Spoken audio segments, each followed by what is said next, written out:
butang gihatag labi na gyud sa espirituhanong panalangin na magdadawat kanimo ka. Munggutom anak mismo kasi Ginoong Kristo, Lord. Muna kami, Lord, mabuhi lang mi alang nimo, wala ning lain pa. O ning pagto nga among ginabuhi, amo gining panginabuhi, O Lord, alang sa imo kay miyaan ni Dios. Dalahin mo ka sa Lord, mamoras sa Ginoo, Lord. Uban sa iyong kaluoy, upang grasya, ang tama itabi sa mong pagpamalandong sa iyong pulong. Kung sa pagpamalandong mo sa iyong pulong, Lord, nangamuhi ko mga istorya ka, magtagpo ka. Lord, mag-a-extra ka, O Lord, sa mga butang, gikan sa iyong pulong mo ka. E nag-ampaw ko nga personal yun, ang iyong malaking espiritu nga magtagbo sa mga kasing-kasing this morning, O Lord. Matapusan na mo Ginoo ka. Nag-ampo ko nga dili lang more on academic ang pagpaabot sa iyong pulong mo, dili naagay tandok, naagay ora ni mo Diyos na magpanglihok sa mga kinabuhi sa iyong katawan, Ginoo ka. Nag-ampo ako nga na dili o kami mamiyangan ni nga hawang, dili Lord, nangakat-on ug naagi kay gibuhat na kausaban sulod namo Ginoo. And even Lord, sa iwalang ebanghelyo this morning, O God, doon na ta kay luwason, doon na ta kay tagbuon ng mga kinabuhi nga makatuol yun kinasing-kasing diya sa pagtuo kung Ginoong Jesus, O God. Sa kinatibukan mo bulahatuna this morning sa pagtuo sa pulong baligid itaw niyo, Lord. And again, wala kini mahimo kung waka. Usa mong misalin o taladanin mo, Lord. Dalay ko lang imong ngalan, Lord. Dalay ko kas walay katapusan mo sa may kadaugan o kalapusan nga maangkon, O Lord, ining kabutakon kanang dumog himaya kanimo lamang ang tanan ni Dios na isimputong anak nga si Kristo Jesus. Amen. Amen.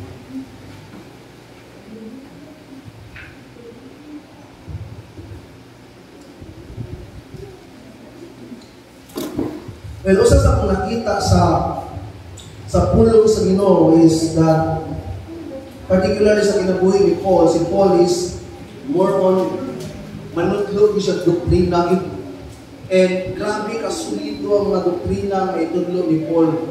But then again, in the other hand, hindi nga siya manudlo doktrina. And by the way, ayaw libga yung thinking about doktrina. Ang word doctrine, it means teaching. Mga pagpanudlo sa kung sa Ginoo. And manudlo si Paul, anak, kung man siya manudlo, iyang balansiyon na ay application. Nakuha na ito? E di mo na siya. Gikan sa Romans, nanudlo sa doktrina, chapter 1 to chapter 11, chapter 12 to chapter 16, application. Ephesians, chapter 1 to chapter 3, doktrina, chapter 4 to chapter 6, application. Colossians, and even Galatians, inuna na si Paul.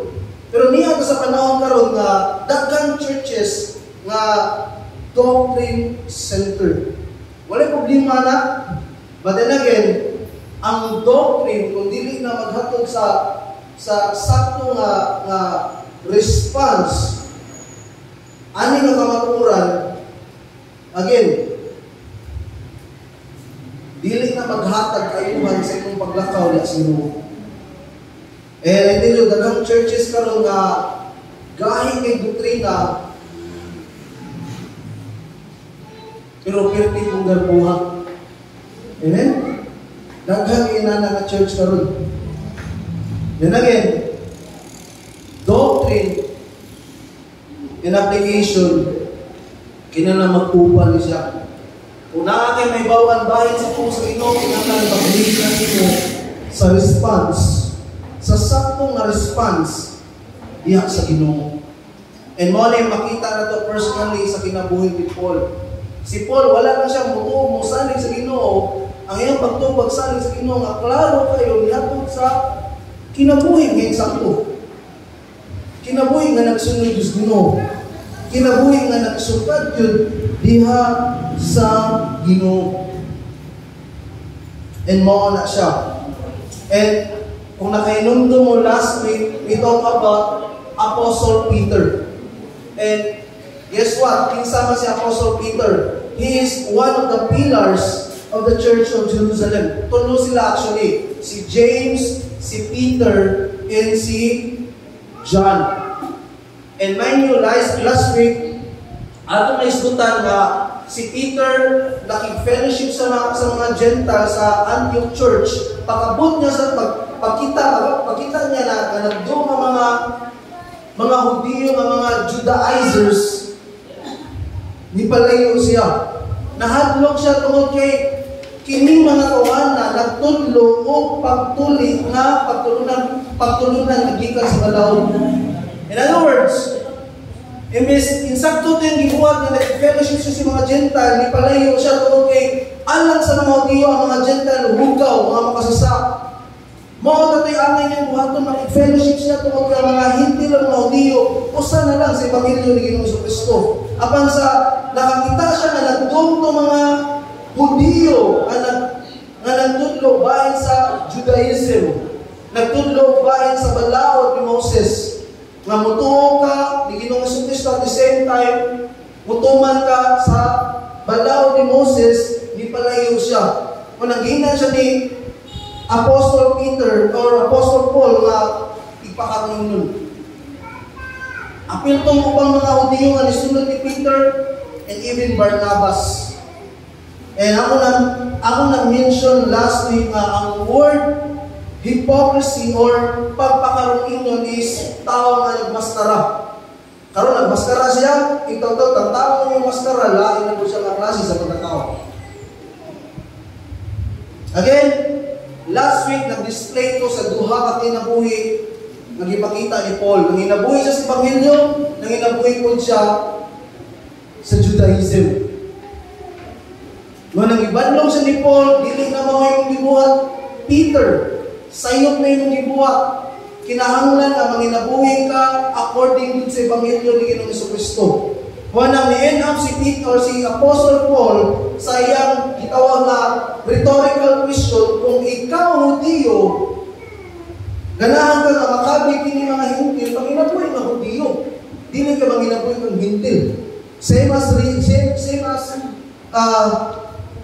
sa reality nga, kung kita, Kristohanong, ganahan ka ang mga hintil or ang mga unbeliever, makabig na to, diya sa Ginoo, kinahanglan ta manginabuhi nga Kristohanon. Dili unbeliever. Amen? Ang problema sa kadaghanan sa mga Kristohanon karon, mo nani, nang inabuhi Kristohanon karon, inag-abot, kung asa mo siya maabot, di na po siya Kristohanon. Amen? Nakuha na to? And kung nakainundong mo last week, ang usa sa reason nga gibuhat ni Peter for acceptance sa mga Jews. I-respect siya, kaya dito niya buhaton, dili siya i-accept, i-disrespect siya. Kaya sa iyo anak, ato na sa lain-lain mga lugar, murag tag dili Kristohanon, dili kita may mga Kristohanon gani. And may tabo, ang inungdan na tungod kay dili taga nang i-persecute, dili taga nang bibigayon itong faith diya sa Ginoo. And again, si Paul, dili na si Paul, stand siya sa Ebanghelyo. No matter what happened, Peter sa iyo ka, and that's it, ibadlong ka. And again, ako ni nasulti na to last week nga unang may makita na igsoon ha diya sa Ginoo nga wala na may ka din kinabuhi sa Ebanghelyo, pwede rito makabadlong lovingly. Wala kay bold, kaisog, ng badlong, iyampo ito na igsoon. Amen? Iyampo. So, kung padayon ka sa atong gitunan sa book of Galatians chapter 2, this time na sa last part sa chapter 2. Iniya na in verse 15 to verse 21. And this morning, ako ni kinuha ng pagtuon, ini kabuntagon, matarong na kinabuhi diya sa pagtuo kang Kristo. Matarong na kinabuhi diya sa pagtuo kang Kristo. Galacia Kapitulo 2, versikulo 15, versikulo hanggang sa versikulo 21. Nyakong yan yung matakusan na itong mamarunta, ang itawad sa Pagsigino. Ako masawa ng Galacia Kapitulo 2, versikulo 15 hanggang sa 21. Nag-iwan nila, verse 15. Tinuod na kami na tao ng mga Hudiyo, o dili katawhan nga makasasala. Apan aside kami nga ang tao isipon sa Dios nga matarong, pinaagi lamang sa pagtuo kang Hesus Kristo, o dili sa pagtuman sa balaod. Jesus, aron ng Dios mag-isip ka namon matarong pinaagi sa pagtuo kang Kristo dili pinaagi sa pagtuman sa lalawod. Kay walay tao nga isipon sa Dios nga matarong pinaagi sa pagtuman sa balaod. Apan kung sa maong papaningkamon aron isipon matarong sa Dios pinaagi sa pagkayusa kang Kristo makaplagan kami nga makasasala ay apol sama sa mga diniyo napasabot pa kini nga si Kristo nagdasig kanatos pagpakasala. Wow! Kung dukolon ko pag-usap ang akong giguba, magpailang ini nga naglapas ako sa balaod. Kaya kung ipasikan nato sa balaod, ako patay na, gipatay pinagi sa balaod, aron nga magkinabuhi ako alam sa Dios. Gilansang ako uban ng Kristo. Dito sa krus busa dili na ako ang nabuhi kung dili si Kristo na nga aniya na ako kining kinabuhi ko karon ako gikinabuhi diya sa akong pagtuo sa anak sa Dios na naigugma o nagtukyan siya ng kalingon alang kanako. Wala ko isalibay ang grasya sa Dios kay kung ang tao isipon sa Dios na matarong pinagi sa balaod walay kapuslanan ang kamatayon ni Kristo. Kapaglingkod ang Igsoon, magapanalangin ang Ginoo sa iyang ulong. Well again, kung nakainundong mo last Sunday, ako ni i-restate, pagbalik na to, atong natunan ang pagbadlong ni Pablo kang Pedro. And guess what? Apostle Peter, gibadlong ni Apostle Paul. And again, ako na ni ipaipaw na to, in terms of pagbadlong, wag ni limit, basta sayop yun. Tungkol wala mo na isukan ang kinabuhi ni Pedro sa kamaturan sa Ebanghelyo. Na may hinungdan, nisunod ang ubang Hudiyo nga Kristohanon o si Barnabas, and suko kay si Pablo kay sayop yun ang ilang gibuhat na may hinungdan, gitawag sila ni Pablo nga, pakaroon ingon. Hypocrite. And honestly, daghan kayong, again, sarili na ako, daghan kayong ingon, aning ang Kristohanon sa itong panahon karon, mga tigpakarong ingon. Although, nasipyan ko si Pedro, pero napakita ko nga kamatuoran sa tibuok nga kinabuhi sa mga Kristohanong karon, diin, duha kabuok ang klase sa kinabuhi. And I tell you, there are times nga, ang konon nato di, there are times na ato ito makompromise kung atong pagtuod sa Ginoo. Nawa na to. And honestly, there are pipilang times na nakakompromise ko. And ato lang ang konon na usay ng anak ta. Amen?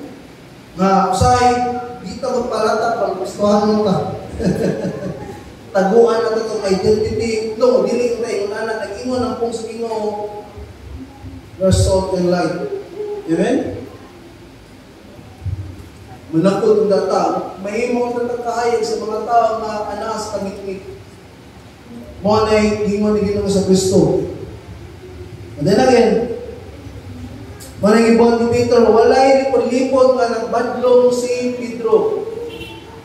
And ako nang i-remind natin pagbalik ka, okay lang yun, badlong ta. Amen? Amen. Masasayok lang yun. Amen? Madawa ka badlong. Amen? Amen. Orang kabugos na lang. And I tell you, dahil mga panahon, nakasuway ko na badlungan ko, even pa suggest na badlungan ko, naamisabog ako mo itong sa mga dong, let your yes be yes. Lawa na ko naman. Laro kayo mong sabot, umiyak ko. And nabot ko sa point na wala pa ko din niya ito, naapa ko ito ng ministry na ito. Yan, ginang ko niya, dili na kayo pa-jump into full-time into okay. So, nakaguduhan mo ka. Subusan mo yung una-una. Dinis mo pangalaga, pinakusang yung una-una. Dili pwede ako sa banti, hindi na ko niya. Yan, dili ako katog. Atong mamamit. Sakit, pero ginuhod man. And, daga mga times. Yan lang yun. Basta badlong lang na makahatod na ito sa kayuhan, wala yung problema. Amen? Wala yung problema.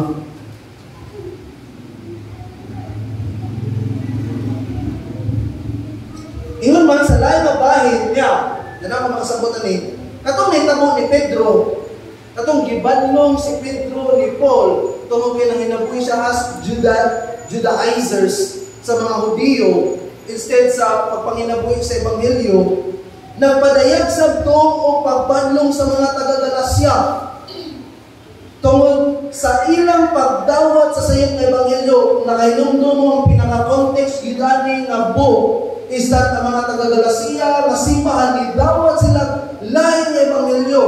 And mo ni nga lain Ebanghelyo, kinahanglan nga mutuon ni Ginoong Kristo plus mutuman kas balawod. Ako na to. Mao na nga laing Ebanghelyo nga gidawat sa mga taga-Galasya, ang Ebanghelyo nga giwali ni Pablo o giwali sa mga apostoles niya. Si Ginoong Kristo namatay, nabanhaw, alam nato kung mga masasabi. Mga nang sa mo, in summary, sa Ebanghelyo ni Ginoong Kristo. Sa mutong, musali ka ni Ginoong Kristo, makabatong na kaluwasan. Wala na pagtuman sa balawd. Naghingon ako last week pa to, nga ang kaluwasan is so to? Sa ito? By grace alone, by faith alone, through faith alone, grace in Christ alone. Nako, nato. By grace alone, through faith alone, in Christ alone. Tunganon na to. By grace alone, through faith alone, in Christ alone. Mo na siya isa mo, in summary, sa kaluwasan, sa Ebanghelyo ni Ginoong Kristo. And again, itong pagbadlong ni Peter, pagbadlong dito sa mga taga-Galasya. So, this morning, dili ka magdugay, mo jump in ta sa context in verse 15 to verse 21. Nga nagisgot bahin sa mataro nga kinabuhi diyan ni Kristo. Ang previous na section na ni, gibadlong si Pedro tungkol kaya kinabuhi, wala may sukad sa Ebanghelyo. And this time, in verse 15 to verse 21, gipakita ni Pablo ang kinatibukan na kinabuhi diyan sa Ebanghelyo. Amen? Nakuha na to? Last week, ibadlong si Pedro tungkol kaya wala may sukad yung kinabuhi sa Ebanghelyo. Mo nang dinhi nga section which is mo isunod, gitudlo din ni Pablo unsa gyud ang kinabuhi nga naisukad sa Ebanghelyo ni Ginoong Kristo. So, unsa man ning mataro nga kinabuhi diyan ni Kristo? Unsa man pagpakabaton ini? Mataro nga kinabuhi diyan ni Kristo. Unsa man ni nato sa pag-angkol o sa pagpakabaton ini? Mao man ning isgutan ni Paul in verse 15 to verse 16. Niya, ako lang ihatag na to daan ang outline ako aron makanaatay hinubay sa atong pagtuon this morning. Niya, ang matuod na kinabuhi or ang matuod o bataro nga kinabuhi diyan ni Kristo, number 1, mabatunan lamang kini pinagi sa pagtuo ka Kristo. Pagtuo lamang ka Kristo. Kanangag mataro nga kinabuhi sa mata sa Dios, tuuhan nimo sa Ginoong Kristo. Wala may balawod. Ikaduha, ang matuod ug mataro nga kinabuhi diya ni Kristo, mabatunan lamang kini aside sa pagtuo lamang ka Kristo. Kaduha, pinaagis pagpanginabuhi ni ini diya sa pagtuo kang Kristo. Tuo ka ni Kristo, matarong ka, niya sige matarong ka, manginabuhin ka sa kinabuhing matarong. Nakuha na to? Sa giluwas na, gimatarong ka sa Diyos. Kaya sa gimatarong ka sa Diyos, sa mata sa Diyos, pinaagi ni Ginoong Kristo, manginabuhin na tao, matarong na kinabuhin. Mo na yung kinabuhin na naisukad sa Ebanghelyo ni Kristo. So, let's jump in. Here's the first point. Ang matuod ug matarong ang kinabuhi diha ni Kristo mabatunan lamang kini, number 1, pinaagi sa pagtuo lamang kang Kristo. By faith alone. It says in verse 15 to verse 16, Tinuod nga kami na tao nga mga Hudiyo, dili katawhan nga makasasa. Apanasayon kami nga ang tao isipon sa Dios nga matarong pinaagi lamang sa pagtuo kang Kristo, dili sa pagtuman sa balaod. Bisan gani kami nagtuman kang Kristo Jesus aron ng Dios, mag-isip ka namo nga matarong pinagi sa pagtuo kang Kristo o dili pinagi sa pagtuman sa balaod. Kay walay tao nga isipon sa Dios nga matarong pinagi sa pagtuman sa balaod. So ngani makita nato ang statement ni Paul kabahin sa unsang paagihan nga ang tao may matarong atubangan sa Dios. Dili ni trabaho sa tao, trabaho ni sa Dios. Ang Dios mo yung declare sa kamakasasa mamatarong. Ug walay lain ko dili pinaagi lamang sa pagtuo kang Ginoong Hesus. O giklaro gini ni Pablo nga ni tungod kay naamong mga nagtudlo sa pagkamatarong madawat lamang kun or madawat lamang sa tao kun mutuman sa balaod. Ngunang before atong nakatunan nga basta mutuman tani kusog lang. Di ba? Nakuha na to. Pero again, kung balik sa tubukion nila ng bayan, ang puso Ginoo dito nakatuman din. Amen? Kaningon si James Santiago, kung makatuman ka sa siyam, sipyan ka sa man. Sipyan ka tanan. Balik ka sa ulo. Ayun ka ginabuya. Ano ba? Ano? Kung in Romans chapter 8, gingon na to, I think sa verse 2 or verse 3, gingon na to, ang wala mahimo sa balaod, gihimo sa Kristo. Kung sa may point nito, ang wala mahimo sa balaod, pag matarong sa tao, gihimo sa Kristo. Ito kasi gihimo sa Kristo, sa dinisya sa kalibutan, nang inabuhi siya, ilaw sa balaod, natuman din niyang balaod, nang inabuhi siya matarong, He is perfect. Walang perfect mo siya ka-sacrifice, bayad sa imo akong sa nagmamausanon hangtod sa kamatayan, hangtod na gitagaan na kadaugan sa Dios pinaagi ni Ginoong Kristo. Again, ngani verse 15 to verse 16, naiduha ka mga pagtudlo nga makita na to nga nag-claim unsay pamaagi nga mamatarong ang tao atubangan sa Dios. Naiduha ka pagtulon nga nini. Number 1, mahimong matarong ang tao atubangan sa Dios pinagi lamang sa pagtuo, which is Christmonic, believe sa mga Kristohanon. Amen? By faith alone, you are righteous. Mahimong kang matarong. Kaduha ang pagtulunan, dahil ang pagtulunan is mahimong matarong ang tao atubangan sa Dios pinagi sa pagtuman sa balaod. Manang giklaro din ni Paul nga niya bisan mi Hudiyo pero ituo mi ni Ginoong Kristo. Bisan kay bawo mi nga mga Hudiyo mi nga mutuman mi sa balaod, pero kay bawo mi nga balaod dili makapamatarong ng matubangan sa Dios. Apanasayon mi nga pinaagi lamang sa pagtuo ni Ginoong Kristo, mahimong matarong nang nituo mi ni Ginoong Kristo. Nako ato. Manang with this to believe, si Pablo na musugid na makahimo matarong lamang sa tao, kay mao lamang ang pagtuo kang Kristo, wa kay lain pa. Dili reliyon, dili tulumanon, dili bisan unsa nga atong ituan nga mahimutang matarong tubangan sa Dios. Jesus Christ alone. Amen? Jesus Christ alone.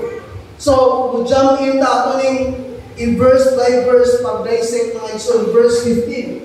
Ningon si Paul ni, tinuod nga kami na tao nga mga Hudiyo, o dili katawhan nga makasasala. Ningon si Paul nga kami, tinuod nga kami na tao nga mga Hudiyo, is referring sa mga Hudiyo, including himself, na Mga Hudiyo mi. Dili ni katawan ng mga makasasama sa may pagpasabot niya sa English translation, gisgutan niya dili katawan ng mga makasasala, mga Gentile, mga Hintil, sama na to. Niya, gitawag ni dili katawan ng mga makasasala, tungod kay niya, ang treatment sa mga Hudiyo, sa mga Hintil, sama na to is hugaw o makasasala. Sila naman, ang treatment nila sila pagalingon, mga balaan sila katawhan, mga pinili. Amen? Iya sa Ginoo muna ilang treatment, grabe sila pagtanaw sila pagaling kay Hudiyo sila niya, naanong balaod. Amen? Pero pagtanaw nila sa mga Hintil, mga hugaw, mga makasasa, wala lingon siya din mga Hudiyo dito parehas mga Gentile, mga makasasa. Pero, verse 16, tanawa, Hudiyo dili ni parehas mga Hintil, pero apan nasayod kami nga ang tao isipon sa Dios nga matarong pinagi lamang sa pagtugang Hesus Kristo, dili pagtugang sa balaod. In other words, yung si Paul, bisa Hudiyo dili ni parehas sa mga Hintil, kasabot ni nga pagkamatarong makaplagan na ni Jesus Christ. Wanan lain. And by the way, ang phrase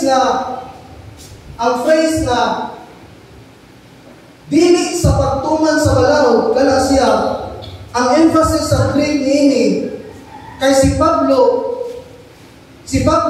ingon siya kaning emphasis din sa Greek. Gipadayon ni Pablo nga nila, sigurado gid siya nga dili gyud pinaagi sa pagtuman sa balaod ang dili gyud pagtuman sa balaod mahimong matarong ang tao. In other words, kini nga phrase din nanusok yun si Paul nga dili pinaagi sa pagtuman sa balaod kundi ang Ginoong Kristo lamang. And Diyos ba lagi niya, same emphasis, ginoon niya din sa verse 16.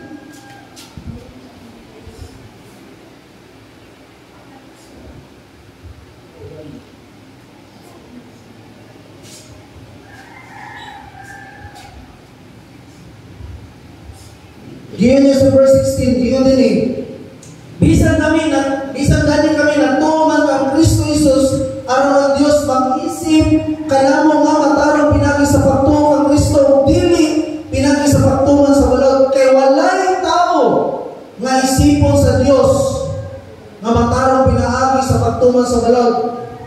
Ang phrase na walay tao nga isipon sa Dios nga matarong is strong emphasis nga gusto yun i-prove ni Paul nga walang mahimong matarong pinagi sa pagtuman sa balaod.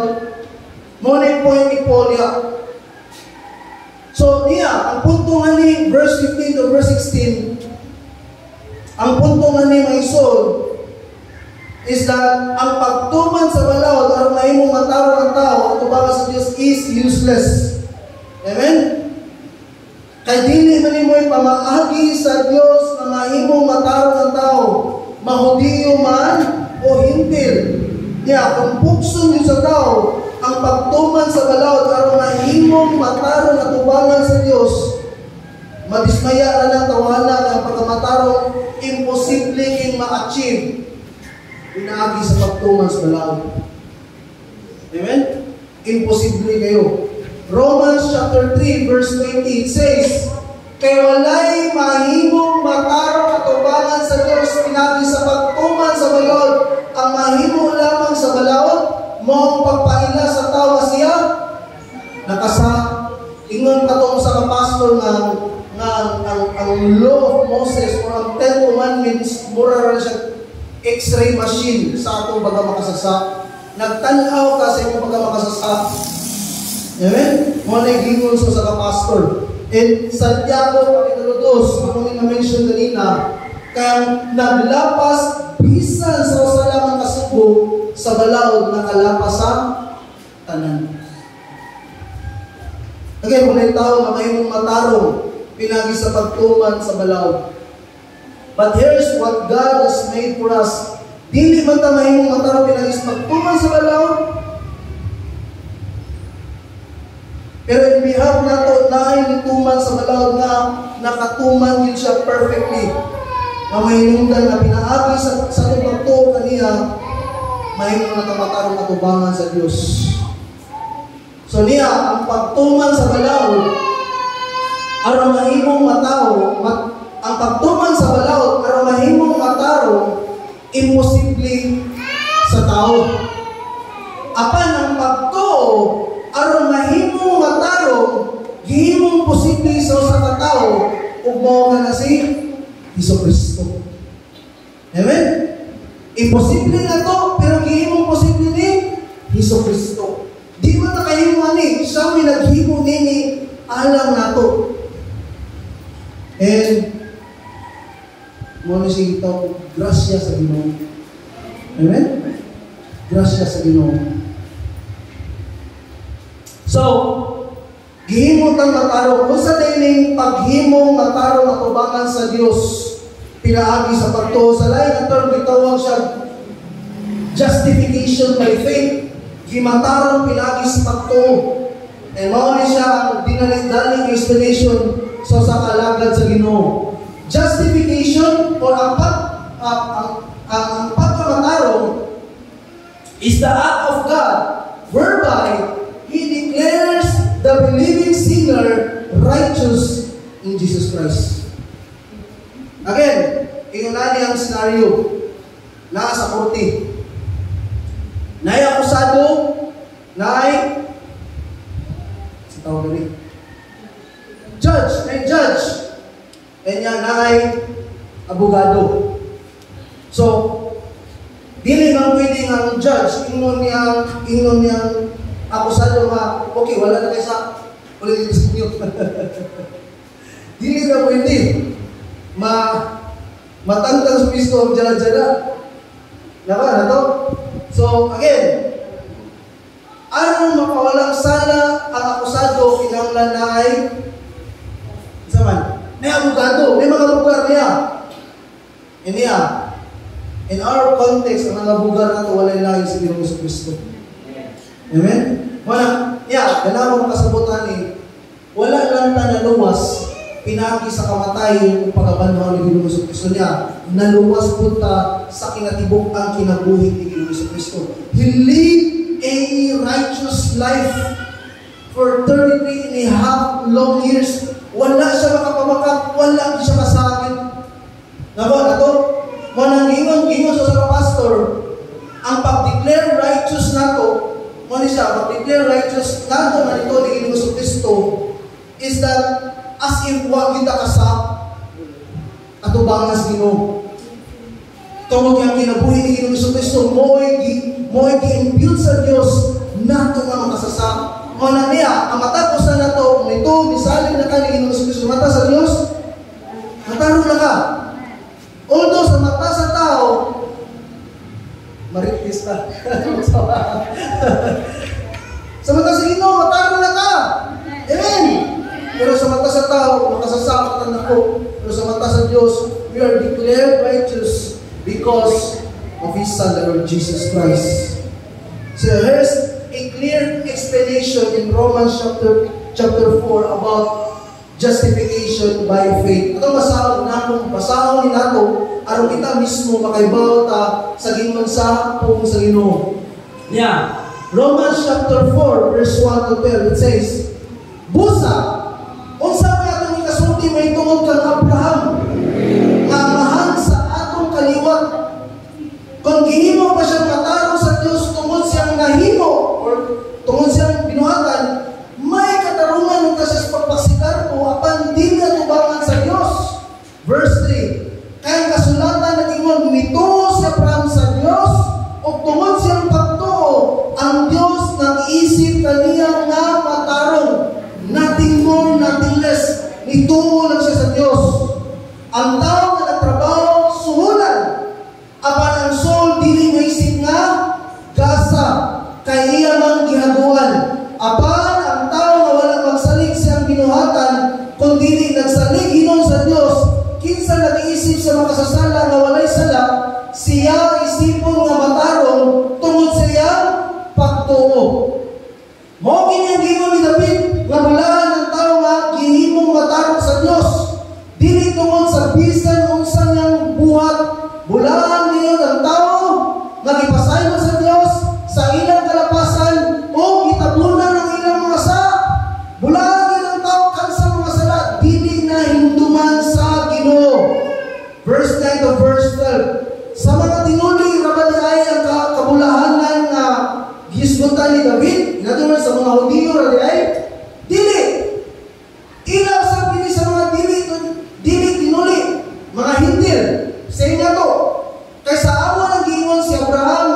natuli na. Naitabo kini sa wala pa siya matuli.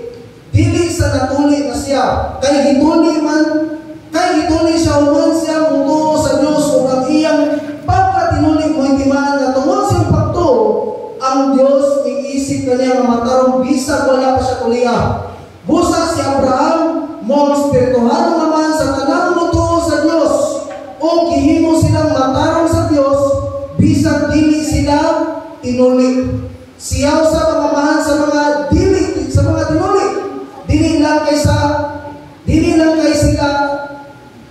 Dili lang kay sila natuli o dili tungod kay mituo sila sama sa pagtuo ni Abraham sa wala pa siya tulian. In other words, si Abraham na mo siyang matarong o pinituo sa Diyos.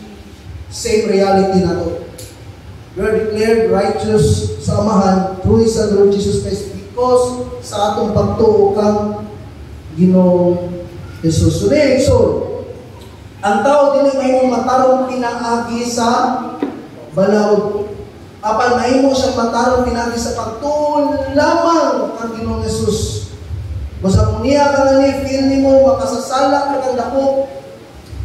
Niya doli Ginoong Jesus tuoy og saligi siya sa kinasitas aron ka mahimong matarong atubangan sa Dios. Dili na mister nga mutungan sa balaod sa reliyon mga tulungan nun. O baka mabuhat kitang dagang mayong buhat aron mahimong ta matarong atubangan sa Dios. Dili na ako dili mutuo lamang ta ni Ginoong Jesus. Mahimong kang matarong atubangan sa Dios. Period. Amen? But here's another thing na ako makasabutan ni. It's true nga pinaagi sa pagtuo ng Ginoong Jesus. Mahimo ang tao na matarong atubangan sa Dios. So what? Kung mahimo kong matarong, pinaagi ni Ginoong Kristo sa mata sa Dios. So what? Kung sa minaanak.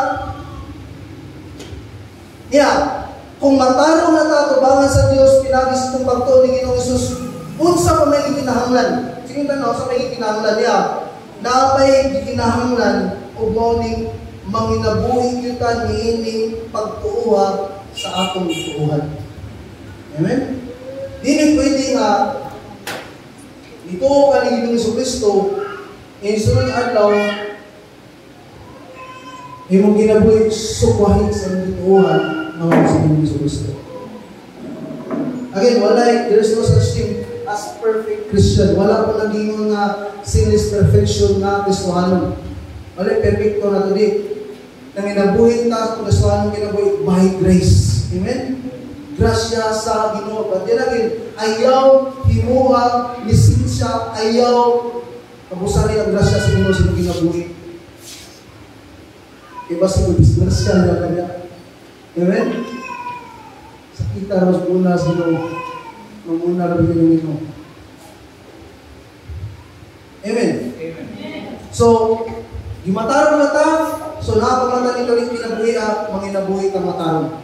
Uban sa grasya sa Diyos. Yung mga nang ipakita ni Paul in verse 17 to verse 21. So, again, ang matuon o matarong ang kinabuhi ni Kristo, mabatulan lamang kini, pinagi sa pagtuo lamang kang Kristo, diyan kaduha, pinaagi usab sa pagpanginabuhi ni diya sa pagtuo kang Kristo. Matarong na ka, pinagising pagtuo, so manginabuhi kang matarong diya sa pagtuo ni Kristo. Amen? So, verse 17 to verse 21, it says, Apan ko ng sa maong pagpaningkamot, aron isipong matarong sa Diyos, pinagi sa pagkahiusa ng Kristo, makaplagan kami nga makasasalag yapon sama sa mga diliw-diyo. Nagpasabot pa kini nga si Kristo, nagdasi ka na to sa pagpakasala? Wala. Kung tukulong mo pag-usap ang akong iguba, mapaila kini nga naglapas ako sa balaod. Kaya kung ipasitan na ako sa balaod, ako patay na. Gipatay, pinaagi sa balaod. Aron nga manginabuhi ako alang sa Diyos. Gilansang ako ba ng Kristo dito sa krus mo sa dili na ako nabuhi, kundi si Kristo nang naaniya ka na ako. O kini ginabuhi ako karon, akong ginabuhi diya sa akong pagtuo sa anak sa Diyos na nako, wala ko isang lingwa yung grasya sa Dios. Kaya kung ang tao isipon sa Dios nga matarong pinaagi sa balawd, walay kapuslanan ng kamatayon ni Kristo. So, nga mainly makita na to nga ni padayon si Pablo siyang gipaabot kani. In verse 15 to verse 21, verse 17 to verse 20. Basically, ang pagkamataron niya ni Kristo pinagi sa pagtuo, dili ni diharaputod. Amen? Kung dili nabuhi gid siya, si Paul, nabuhi gid siya niini pinagi sa pagpanginabuhi niini. Matarong na siya, nanginabuhi siya matarong. Nanginabuhi siya sa pagtuo nga nagmatarong kaniya diha ni Kristo. Monang, again, sa gingon na nato, in contrast ni sa gibuhat ni Pedro. Si Pedro, duha mo kay kinabuhi, atong tayo mag-ibadlong siya ni Pablo. Nanginabuhi siya sa Panginoon, nanginabuhi ko siya as Judaizer sa mga Hudiyo. Madinig, di-display ni Paul ni mo ni kinabuhi na nagsukat si Evangelyo. Matarong na ko ni Kristo, manginabuhi ko matarong. In line sa Evangelyo. So, jump to verse 17. Hingon din yun si Paul. Apan mo sa maong pagpaningkamon aron isipong matarong sa Dios. Pinagi sa pagkaimusa ang Kristo, makaplagan kami na makasasala ihapon sama sa mga Diyo. Nagpasabot pa kini nga si Kristo nagdasig na nato sa pagpakasa? Wala. Yeah. Si Paul, naghimo siya gitawag na rhetorical question nga obvious ang answer. Ang punto ni Pablo nga ni isda kung matarong na ka tungod sa pagtuo ni Ginoong Hesus, ayaw na pagpanginabuhi sa sala. Kaya pagkamatarong na atong nabatunan diyan ni Kristo, dili na lisensya aron manginabuhi ta sa sala. Amen? Dalang mga gustuhan mo na matarong na ko sa patas Ginoo, so okay lang kumuha ani. No, dili mo na. Ngunit point ni Paul diha, ang pagkamatarong na itong nabatunan, dineclare ta sa righteous sa mata sa Diyos, righteous na ta, wala na maging karis ito nga manginabuhi ta sa kundi manginabuhi ta sa pagkamatarong. Ngunit point ni Paul diha, verse 18, it says, kung tukulong mo pausap ang akong giguba, magpaila kini nga naglapas ako sa balawd. Sa may giguba ni Paul diha, ang iguba na niya ang balawd. Amen? Iguba niya ang balawd kung magkaibilig ni makapamatarong sa tao. Ang balawd, nagpailas pagkamakasasa sa tao. And kung ako ni tukurong magpalit, asa ako. So verse 19, ingon din ni Paul, ang punto ni balawd, ingon din ni Paul in verse 19, dahil kung ipasikan na ito sa balawd, ako patay na. Gipatay, pinagi sa balawd araw nga magkinabuhi ako alang sa Diyos. Ang punto ni Pablo nga ni nga patay na siya sa balawd is that wala naman siyang magkinabuhi sumala sa balawd. Maong patay na siya. And gani tungod sa balawd, mas nakita na yung dinomo niya nga makasasa siya. Unang para niya, balawd, patay na ko sa balawd. Manangalan na niya, patay na siya sa balawd, ano makapanginabuhi siya diya ni Kristo. Muna in verse 20, which is may point ni Paul din tingnan siya din gilansang ako ba ng Kristo? Ang word gilansang niya o crucified. Good pasabot nini is identification or co-crucified. In other words, as if nga si Paul sa gilansang sa Ginoong Jesucristo, naabot siya ng tubod. Mao na point niya.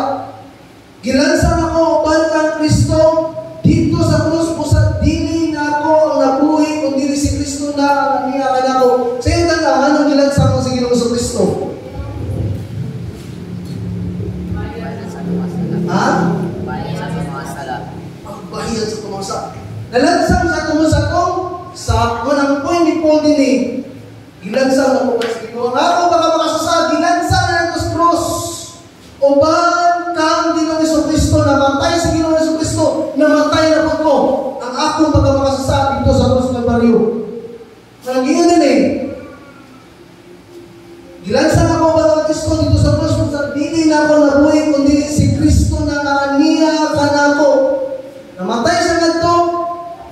Ilansang na ang iyang pagkakasasawa ni Kristo o niya sinabanaw. Nabanaw sa Pablo. Si Kristo! Muna ningon siya, ang kinabuhi ko rin si Kristo na. Amen? Ang bagong kinabuhi nga na niya, dilansang niya, karang kinabuhi, ang kinabuhi nga bagong kinabuhi nga na niya, si Kristo na. Walang ningon niya din eh, o kining kinabuhi ko karon na akong ikinabuhi niya sa pagtuo sa anak sa Diyos nga nahigugma kung nagkobyal sa siya pagalingon alang kanako. In other words, dili na si Pablo may nabuhi siya ginabuhi si Kristo na kung kaya karaan niya ginabuhi ang pagkapablo o pagkasawlo gilansang na. Nabuhi na si Kristo niya tungod siyang pagtuo niya ang Ginoong Kristo. Mo na point ni Pablo mo nang ang kinabuhi Kristohanon, kinabuhi ni diha ni Kristo. Amen? Dili ni kinabuhi nato, kinabuhi ni diha ni Kristo. Mo na kinabuhi nga naisukad sa Ebanghelyo, sukahin sa kinabuhi ipakita sa previous verse ni Pedro. Mo nang ingon din in verse 21, wala ko sa lingwa ang grasya sa Dios. Kay kung ang tao isipon sa Diyos na matarong pinagi sa balal, walay kapuslanan ang kamatayon ni Kristo. In other words, kung mabuhat at nagaging buhaton para lang yung nahimot ang matarong at upangan sa Diyos, why pinili itong gibuhat ni Ginoong Kristo? Why pos itong pagpakamatay sa anak sa Diyos? Amen? Why pos? Ginoon lang. Akong ipugnan ang bili sa mga sulpi, bili mayo again sa mga nay mga pagtulunan na mutuman na ni. But ang akong point na ganahan ako masabton is, again,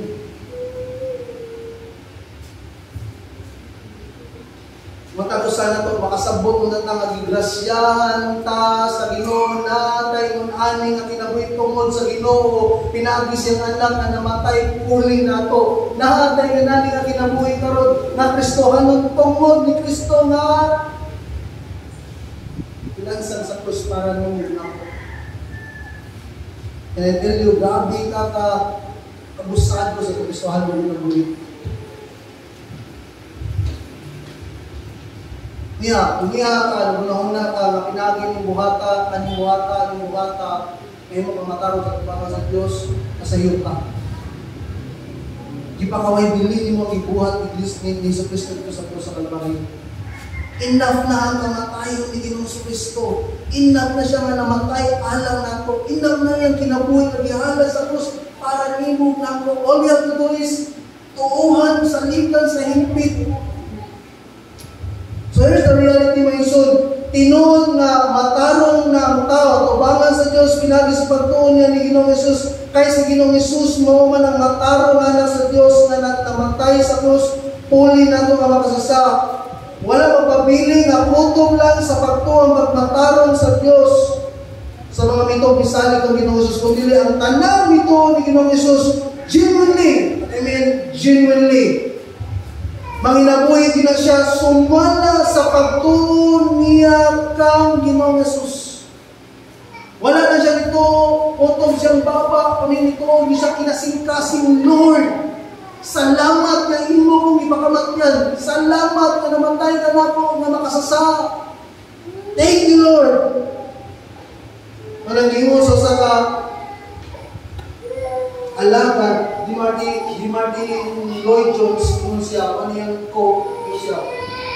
To me, the greatest that differentiates between those who are Christians and those who are not is the place of Christ in their lives. Is He central? Is He essential? Is He absolute? Siya ba'y sentro? Siya ba'y naaba siya dapit sa imong kinabuhi? Essential ba siya or absolute ba siya? Pati yun eh. Kalainan na ito, nakaslisto na ito. Amen? So again, as believers of the Lord Jesus Christ, dili yun mahimo nga duha ka buot atong kinabuhi, kundi usa lamang yun. Kung mo ning kinabuhi sa pagtuo kang Kristo. Kaya nung doon ko sa babae, actually, kinumayan na, kaya lang ako ani. And yung kinumayan na kay kinikabuntag, kung di na rin yung babae, gabi undercover agent. Kaya pa, wala rin ang undercover agent siya, tungkol kay maningin sa simbana. Bukuhan mo sa simbana, sa kuya. Actually, and pupunta, tinariyo kayo, hindag ng tao, gabi, pag-unang shields po, gawin shields. Hindi ka kailan, siya to. Mga siningan, makita niyo, di ka kailan. Ngayon, ulibuhan tungkol kayo, ganaan siya makasakpan niya yung husband. Binariyo ang babae ng kabuntag, gabi, undercover agent. And again, dili tayo anak, dili tayo muha itong ginagulog. Same as true at ubangan sa Ginoo. Bisan pa niya, bisan pa o dili na mag-disguise.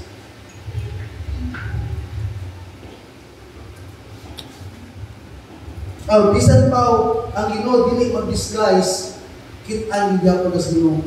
Amen? Kaya bawag niyo siya sa tao, kinsa ta ubangan niya. So, hari ko ngayon, kumusta man yung pagtuon niya ni Kristo? Imo ba ni gipanginabuhin niya ni Kristo sama ni Pablo? At dili na ako mabuhin ni Kristo na, nanina ko. Dili na marunod mo ni si Kristo, dili na mulinta mo ni si Kristo na. Amen? Ang inabuhin baka sumala sa pagtuon mo diha kay Kristo. I hope. So, here's a quick application na nga pagtuon mo yung soul. Number 1, tuhoy si Kristo aron kang mahimong matarong at ubangan sa Dios. Niya, matapusan na to.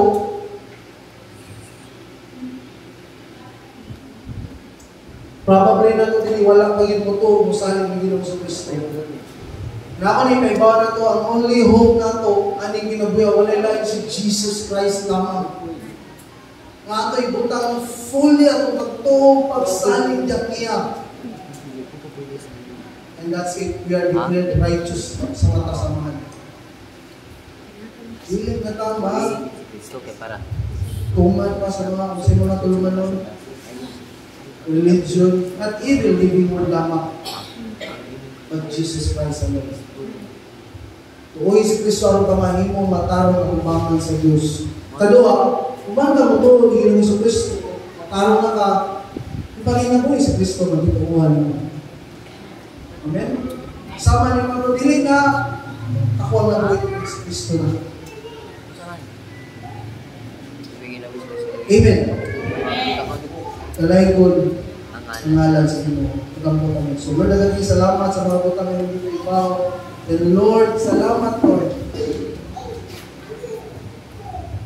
Sa nito, misalig ni si mga anak, we are declared righteous. Yasin mo mga mata o ka, yasin mo tubangan mo Lord. Wala may makausap na nakamaturan tulog yan. Ang pagamatarong na mo, piling pinagi sa among paningkamot, o sa unsa may among hukuman, pinili, pinaangkin si mga anak na sa Ginoo sa Kristo.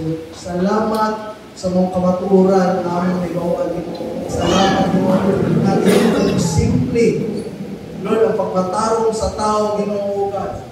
Huwag mo lamang ang tuo o salig ni Ginoo sa Kristo.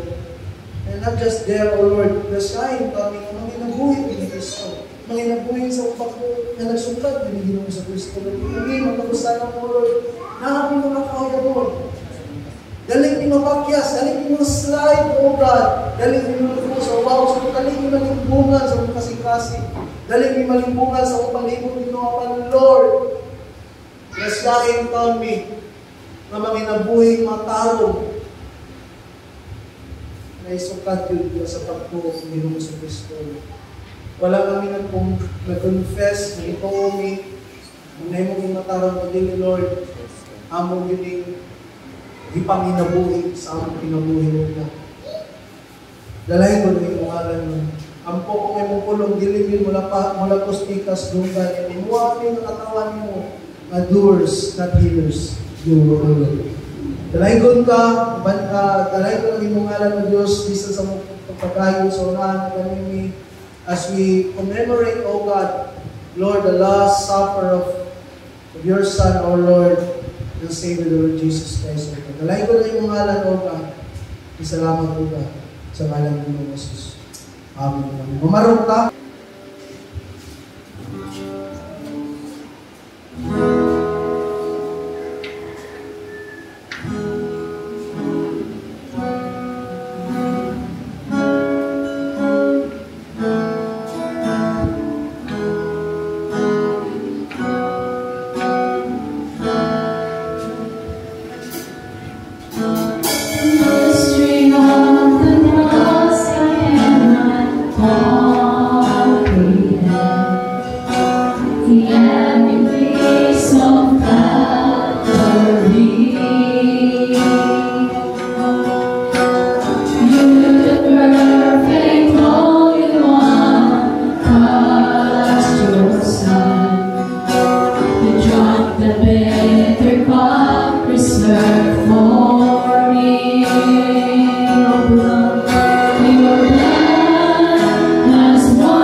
Lord, salamat ngayon. Nakapatid ng Diyos sa amin ng Diyos na ilan, mahimaw, mahilig ng Diyos Kristo.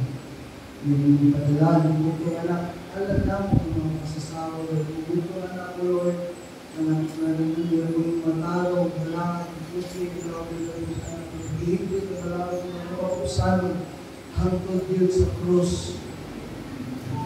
Kasi kapatay mo.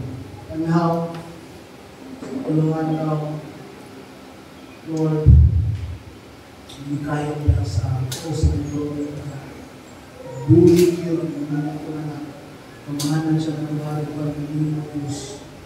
Siya, ang Diyos, aming Diyos, aming matarong ng Diyos, kaya aming pagkamatarong, kaya aming kinabuhi o kalimang anak sa Ginong Jesus. yung mga oras na luman mo, natapos ang manihapon mo, mayroon ko mo ito na may luman, ang tubig sa pagpaling ko, Lord.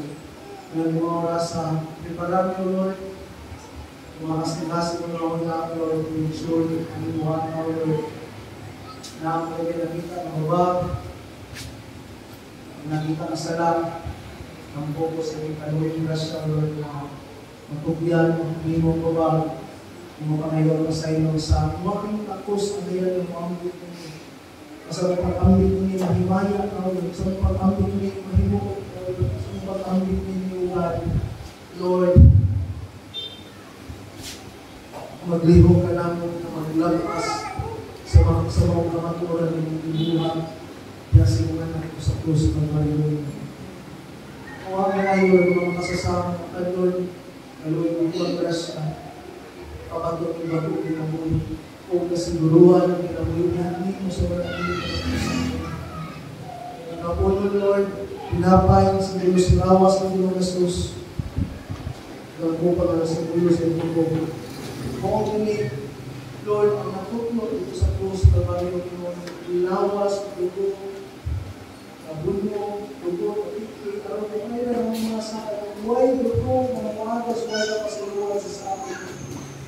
Salamat sa sakit, Lord, sa kapingkot, sa pagkantos, sa pagkantos, sa Kristus, na Panginoon. Alam namin kung paano yung ginunduman ng mga oras, sa among buhay, ng oras, tungkol angay, angay, yung pamulapaso, sa mga sinikas, ng mga Panginoon.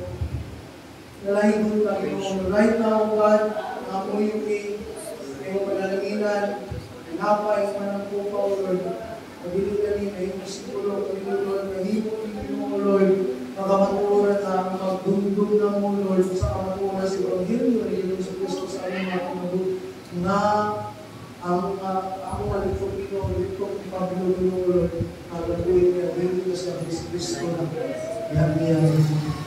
Malahin ka, salamat, Lord, sa kaluwasan.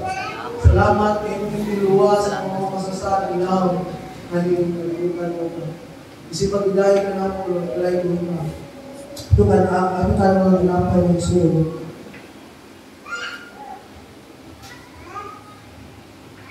Ito yung sunod mo ka. Sinilikuran, sinilikuran ko salamat ng Ginoo. Nagluwas ka. Ito ka, ano yung luwas mo. Makasasarap ka ako.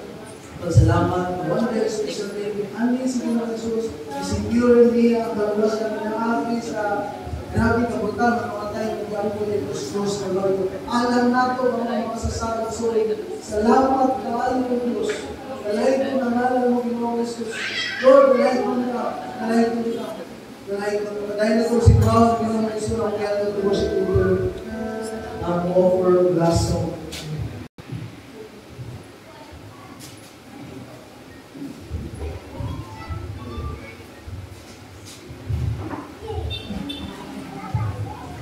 All creations that God created,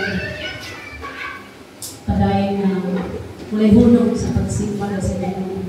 Even the stones, the fish, we worship God. The angels worship the Lord Jesus tungkol sa iyahang pagluwas sa mga salat sa dalagatawahan. We, church, ingon kita ipapamatyan sa Ginoo. Iluwas sa Diyos.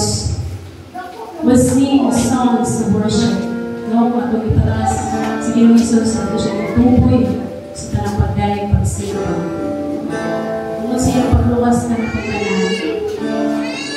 Let us all join together with the angels, with all the creations, and we, mga tauhan ng Lord sa Diyos, will give glory and honor to our Creator, our Redeemer, our Lord Jesus.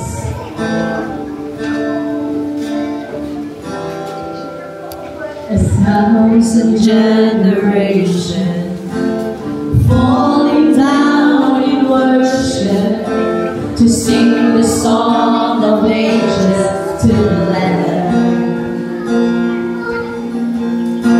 and all who gone before us, and all who will song of ages to the land. Your name is the highest. Your name is the greatest. Your name stands above it all thrones and dominions, all powers and positions. Your name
Jesus.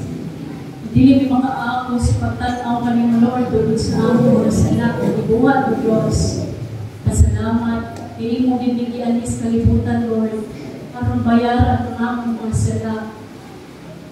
Kung imo ginuan sa tanang kadautan sa among sulod sa kasing-kasing Ginoo. Aron kami makadungol na direkta balik niya kanimo Lord.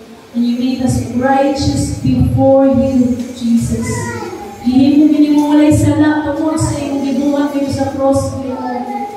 And in your eyes we are holy, O Jesus. We are righteous before you, Lord. And wala pinatampo na Lord. Sala lamang ang nahatag, ipantisan ko kanyana, iyong iniluwas, Lord. By your grace, through your faith in Christ alone. Thank you, Lord, may imong initagan. Salamat, may imong initagan. Kahayag gikan sa kinabuhing mangitngit. Imong igiguha sa kinabuhing pagkadaptan. Idalang minimo diha sa iyong igaringan. And one day, all your people, Lord, join with your angels and your creations in heaven, singing, Lord, worshiping your name, praising your name, O Lord. Dalay ko ng imong ngalan, O Diyos, ikaw ay ang mayang dawat sa kanang pasalamat pagday pagsimba sa imong mga katawan. Sa pangalan ng Hesus Kristo at Diyos, sumaluluwas.